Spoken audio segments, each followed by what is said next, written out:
Good evening and thank you for joining us on Citizen Weekend. I'm Lillian Muli. Tonight, our topic of discussion, bipolar disorder, a mental health condition that causes extreme mood swings that include emotional highs and lows. Symptoms include excessive happiness, excitement, irritability, less need for sleep, and a tendency to make grand and attainable plans. 1 in 4 Kenyans, which is exactly 11.5 million people, suffer from bipolar disorder. And while there are less than 100 psychiatrists in Kenya, general doctors can help diagnose and refer the patient to a specialist. Tonight, the story of a mother who was diagnosed with bipolar, and she will be sharing her story with us in studio. And she's here with us, our guests tonight, Jackie Githanga. She is a mother of 2 and she was diagnosed with bipolar. She'll be sharing her story with us. Thanks for being with us, Jackie. We're also joined by Dr. Kendi Mbai. She's a consultant psychiatrist at the Mediva Wellness Center. Thanks for being with us, Dr. Kendi. Before we get into our conversation, let's take a look at exactly what bipolar is all about, what the symptoms are, and what you need to be looking out for. About 1% of the population has bipolar disorder, like I earlier mentioned, and it has increased in Kenya by 15.2% since 1990. Now, for men, as you can see on your screens, bipolar disorder in Kenya peaks at the age of 25 to 29, and also for women as well, it has been seen to peak at age of 25 to 29. Let's take a look at the top 5 signs that you might be bipolar. And those are abnormal or excessive elation or energy. People can be described as frantic, hyperactive, or very excited. Another symptom is racing thoughts and speech. Oftentimes, a person's thoughts and speech are so fast that their speech gets pressured, loud, and hard to understand. Grandiose thinking is another symptom, an exaggerated sense of one's importance, power, identity, or knowledge. A person may have grandiose ideas which often lead individuals to engage in things such as impulsive spending sprees, reckless driving, and foolish financial investments. Decreased need for sleep is another symptom. A person will usually wake up several hours earlier than normal and feel full of energy despite having less sleep. Sometimes the sleep disturbance is so severe that the person may go for days without sleeping, without feeling tired. Hypersexuality is another symptom. A person may experience things such as an increased sex drive and sexual fantasies, make unusual sexual demands on their partners, or make inappropriate sexual advances. Let's proceed. And we're also looking at the symptoms of bipolar in children and teens. And the symptoms of bipolar in children and tweens are almost similar to those of adults, apart from the fact that for children, we see complaints, for instance, about pain a lot, such as stomach aches and headaches. And let's go through those symptoms for children and teens. They can feel very happy or act silly in an unusual way. They may have a very short temper. They may talk really fast about a lot of different things. They may have trouble sleeping but not feel tired. Like I said, they may complain about stomach aches and headaches. They may eat too little or too much. They may have little energy and no interest in fun activities. And they may think about death or suicide, and this is more common in teens.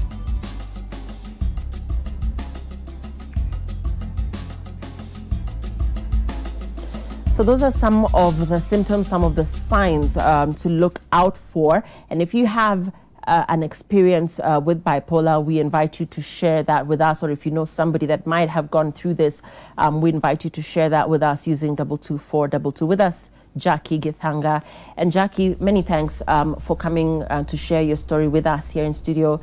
Let's begin with, before we get into the diagnosis that you are in fact bipolar, share your story with us. When did you start noticing or when did you start feeling like you were a little bit different in terms of the mood swings and in terms of some of the things we've outlined on our screens just before I started speaking to you?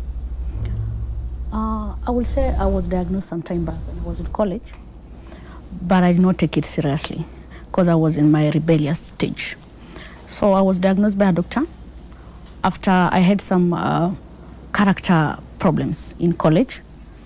Like I remember when I was in a college called Air Travel and Literary Studies, on the 10th floor. I climbed at the balcony, almost like I want to jump, but I was not jumping. I was enjoying the attention I was getting from the people who were down there. And I was feeling good about myself at that moment.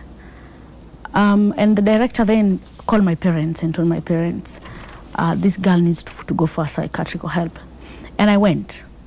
And I was given medication, but I was not told what is the problem. I was just told, take this medication and don't stop. And so after taking for a month, I told my mom, I'm good. I don't need medication. And I stayed like that. But many other times, those around me would tell me, either I'm on bangi, I'm high, but I'm not. Because I was having a lot of energy, doing too much at the same time. Like you've said, sometimes I talk very fast. Sometimes I talk loudly, to the point the other person will tell me you're shouting. And I have a lot of energy. A lot. Then I got married. And I think due to the stress in the marriage, before we separated, things got worse. I remember I took 800,000 loan. And believe you me, within 2 weeks, I didn't have the money. I cannot tell you what I did with the money, but I was spending a lot. I have a fridge, but I want to buy another one. I find a homeless person, I'll give them 40,000. I want to take my friends, like 20 of them, out and have fun. And I could stay even 4 days, 4 nights, no sleep. I would work from 8 a.m. in the morning and up to 2 a.m. at work, and no sleep, and I'm okay. But it led to me having some outbursts. I was talking rudely. I was harsh to anyone, be it my boss, be it my senior, anyone. I was shouting at my kids. These mood swings or these extreme highs where you're spending or you're extremely excited, is this an everyday thing? Was this an everyday thing or was it periodic? It was an everyday thing. And I felt I was okay.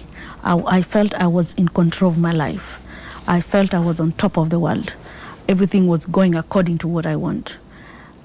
And at that time, I thought my confidence is the best. Because I could not be told by anyone. I could not be advised. What I know is the truth, and nothing or no one can change that mind. Your relationship, because you mentioned you were married. Yeah. Your relationship with your husband then, how was it, and how was he relating to some of these character issues? He thought I was being rude, arrogant, and it's like we were two men in the house, and it led to violence and a lot of abuse. At that time, I did not understand myself, so I thought, it's like I'm being victimized. The violence was coming from him or from you? In the beginning, let's say I was verbal, then the violence started coming. Yeah. Let's talk about family life. So you're married. Were there children involved during the time that you were with your husband, and how did you relate with your children? There were children involved. I have 2 sons. Most of the time my husband was not in the house. And I'm this kind of a person who is a perfectionist. I want utensils to face one direction. I want it to... So I'd say I'm a strict parent, but not that strict. So I'm that kind of a person who is free with my children. But when I get angry,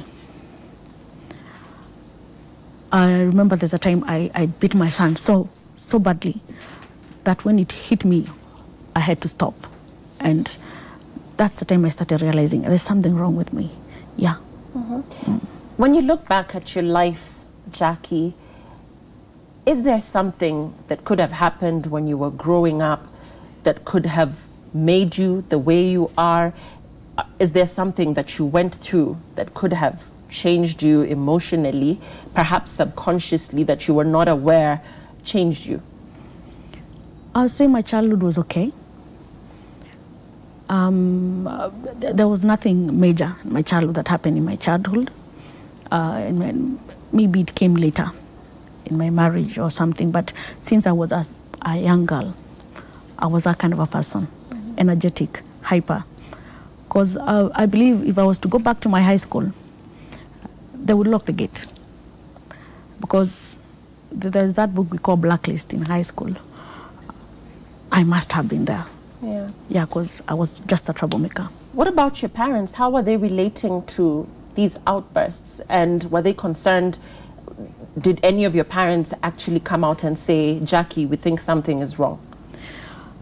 No, my parents thought I was just being rude and arrogant, spoiled.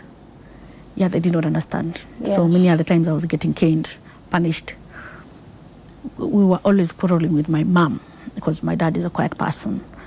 But my mom was always wondering where she went wrong. Yeah. I want to, once again, just come back to family, and something that has caught my attention is your son, and you saying that he did something that made you cane him so much that you had to hold yourself back because you thought it was too much. Were there any other extremes during this time that these symptoms were manifesting themselves? Is there anything else that you did to your children? Not really. Sometimes I would shout at them to the point that they even feared telling me necessary things like, Mom, I want a pencil, or Mom, my pencil got lost, because I would exaggerate it. Like, how can you lose a pen? I make it a big deal. Yeah. Yeah. In terms of some of the symptoms we've seen that are associated with bipolar, there is that of suicidal thoughts. Did you ever get to that extreme? And even aside from that, did that extreme also at some point extend to other members of the family, you wanting to hurt them? I remember, you see, when you have this condition, you kind of spend a lot on unnecessary things, the things that are not important. So I was not paying my rent. My kids had been taken by my in-laws, and I did not care about that. I was comfortable. They can raise the kids. I had that don't care attitude. And within time, my house was closed. So I was staying with a friend. And you can only stay with a friend for only a period of time. But when the period extended, I had to move out. I had nowhere to go.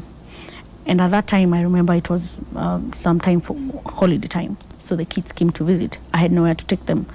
So I think I reached a breaking point. I went to depression. I started keeping to myself, even at work. This joyful girl, this happy person is quiet all of a sudden. Not talking to anyone, just keeping to myself. I was low. I felt unworthy. I felt everyone hated me. I felt like people will judge me. And so I called a friend of mine. Yeah, I call him Stano. I called him, he has a hotel, and I told him I need a room. But before he got me that room, I passed through Agrovet, and I bought a chemical. Because I was planning, I mixed that chemical. I put in a bottle of water. In the morning, I usually wake up and drink water. So my sons will drink water, I drink, then we die. Yeah. But that did not happen, because a friend of mine, my son called, she called, and my son picked the phone call, and they kind of got to know where I was. And I remember she took me to her home. They brought me to Thika, where my mom and my dad live. And while I was there, you see, my parents still did not understand me. They were wondering how a 33-year-old cannot afford to pay rent and she's working, like she's irresponsible. So there was this quarreling in the house. Yeah. And one day my mom sent me to Nairobi to come buy her some medication. But when I went there, I found that the medication was not there. But she had told me she had called and confirmed medication was there. So I got angry, and I called her. And I told her there's no medication. Because of the anger, the fare she had given me, I ate chips. So I had no fare to come back home. And I called her. I told her I need fare. And then she got angry, and she started calling me names on phone. I got very angry. So by the time I was getting home, I was so pissed off. And when I went there, she did not stop. She sat me somewhere, and she told me either you are possessed by the evil spirit or you're on bangi or something. She called me so many names. I've never seen my mom that angry. And I remember I felt there was silence. Normally when I am confronted, I used to talk back or have outbursts or go high. But this time I just looked at my mom, and there was there's this thing that removes grass from the ground when you slash. And I was I was looking at it and looking at my mom, and I remember my head was telling me, slice her. Yeah.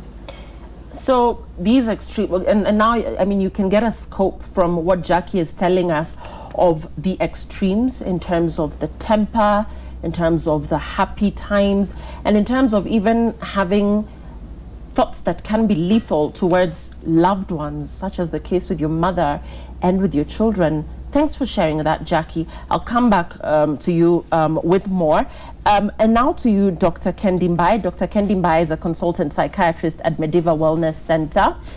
I want to talk about Jackie's situation. Jackie, and indeed our viewers who might be bipolar as well, says she never went through anything during her upbringing, and therefore this is something that just started manifesting itself later in life.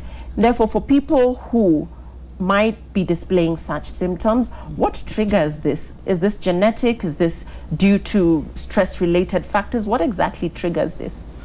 So the exact cause of bipolar disorder is not known, although there are factors that can trigger it, as you said.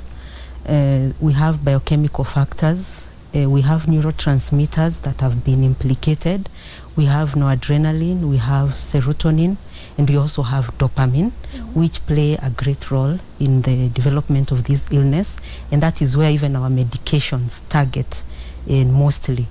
Then, apart from the biochemical factors, we have genetics. Genetics, especially for bipolar disorder, plays a key role, whereby you find that if your first maybe degree relative had bipolar, it is possible that you get it. If one of your parents had bipolar disorder, then the risk is about 15 to 30%. Yeah. Yeah. And in terms of diagnosis, how exactly is this disorder diagnosed?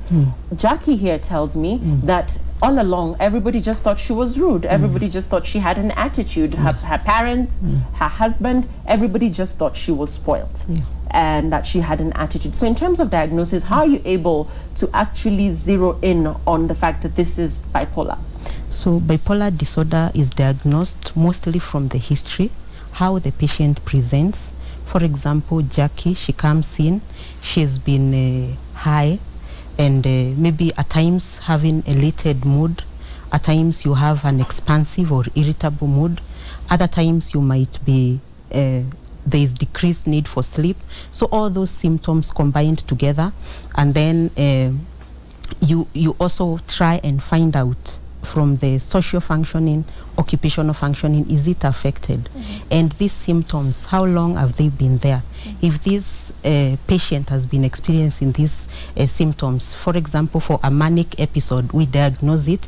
If the patient has had an expansive, irritable, and then elevated mood for the past 1 week, and it could be happening every day, nearly every day, and if hospitalization is required, then the symptoms could be of lesser duration. Right. So, yeah. And I'll come back to you, Dr. Ari. Okay. Back to you, Jackie. When did you hit the wall? This sounds like something that went on for a while. So when did that breaking point come, when you felt like, I actually need help, I'm not okay, and where did you seek that help?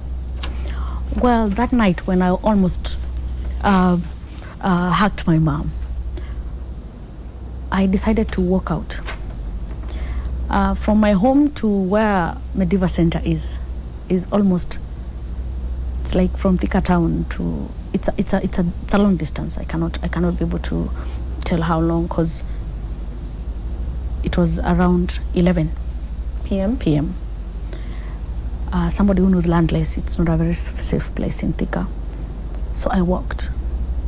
So you actually decided to go to Mediva Wellness Center because deep down inside, you felt that something was definitely amiss psychologically or emotionally, or, I mean, how did it come to you that you should actually go to this particular psychiatric center? When I almost committed suicide, my employer intervened. And the university doctor, because I work in a university, gave me a referral to Mediva Center. But when I went there, the first day, I remember telling there's a counselor there called Elvis. I remember I told him, I'm not sick, I'm okay. It's normal, I'm just reacting to a normal thing, but I'm fine. And the late Dr. Muigai had told me I need to be an inpatient, but I told her I want to be an outpatient. And so I was going there for sessions every Thursday for 2 weeks. But all the time I was going there, they kept insisting, you need to be an inpatient. There's something very wrong with you. But I told them I'm fine. But I remember the late Dr. Muigai told me, the day you accept you have a problem and realize that it is dangerous, you'll be the one to admit yourself. And so I remember that night I cried. I cried a lot, and I walked in a place that is very unsecure. I remember there are guys who came from the bush. You see, when you have bipolar and yet you're manic, you have a lot of courage and you feel you're on top of the world. There's some guys who came from the bush around Del Monte, where there's a Del Monte Thika there. And they asked me, that was around 12 midnight, and they asked me, they said hi to me. And I stopped and looked at them, do you say hi to me the other times? And they just walked away because they couldn't understand how this little girl could be walking. And when I reached there, it was raining, and the matron there just gave me medication and I slept. Yeah. So let's now get into you being diagnosed as being bipolar and treatment. Walk us through that briefly as we start to wind up this conversation. In terms of treatment, what does it entail? What exactly is the treatment that has been prescribed to you? The first 1 week I was not told what was wrong with me. I was just waking up like a normal day, taking my snack, my tea, my lunch, and sleeping. Then having sessions. Then the second week, Dr. Muigai and other specialists sat me down, and they broke the news. They told me, Jacqueline, you have bipolar. I do not understand what bipolar is. And I remember she looked me in the eye and told me, in short, I'm telling you, you're crazy. And the difference between you and that crazy person out there is that you are in a confined place, you're controlled. And if you need help, we can help you. And Lillian, I was so angry. I was very bitter. I was angry at everyone, especially my mom, because I was asking myself, how do you give birth to a child and you don't tell that a child is sick? So I stayed for a week in denial, a lot of pain. And that's when you have bipolar, you have to, or when you're going for counseling, you have to open up so that you get help. So I decided to accept my fate. And I opened up that I have used substances like bangi and so many things. So I had to be detoxified first. Yeah. And that's the hard part, because you're used to something that keeps you normal. It was very hard for me.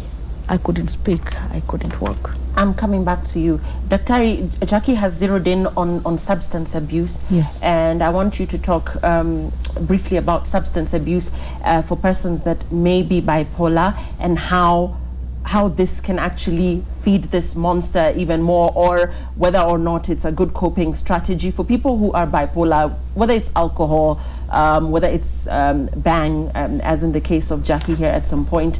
What does substance abuse do to this condition? So substance abuse, actually, it's used mostly by this patient as a self-medication. This patient, like Jackie says, she used alcohol and bang to make her normal. You think you're becoming normal, but instead of becoming normal, it makes you worse.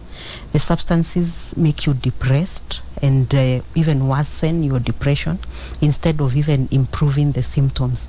So it's just a way of escaping and trying to be normal, though you cannot be normal with those substances. Right. Yes.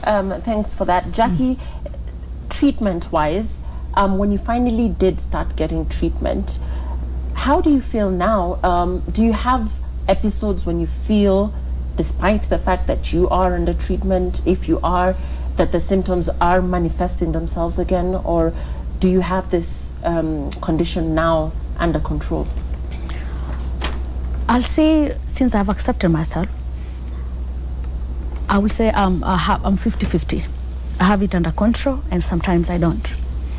But when I feel I'm not in control, I have formed 3 people that I know I can call. I trust them. I can call and tell them the other Jackie has woken up, and I'm not okay. So at that time, I try to find company of people who understand me. I don't want to stay alone. And I thank God I have an employer I can go and tell, this week I'm not okay. Where are your children? My children are with my parents. Yeah. Now we're going to take a very short break, Jackie and Kendi. When we come back, we're going to get your wrapping up comments. We're getting a lot of feedback from you as well on 22422. Jackie, believe it or not, a lot of people here, our viewers, who are empathizing with your story, who are actually saying they've also been diagnosed as being bipolar, and therefore really celebrating you today for being so brave and sharing your story. So we're taking a very short break. When we come back, we take your messages as we, of course, conclude this conversation. Jackie here is sharing her story, a remarkable story of how she made the decision to accept that she actually had a problem. She's now seeking treatment. She has found treatment and is on the road to possible recovery. We'll be hearing from the psychiatrist in studio whether people with bipolar actually do recover eventually. And we're coming back in just a bit. Stay with us.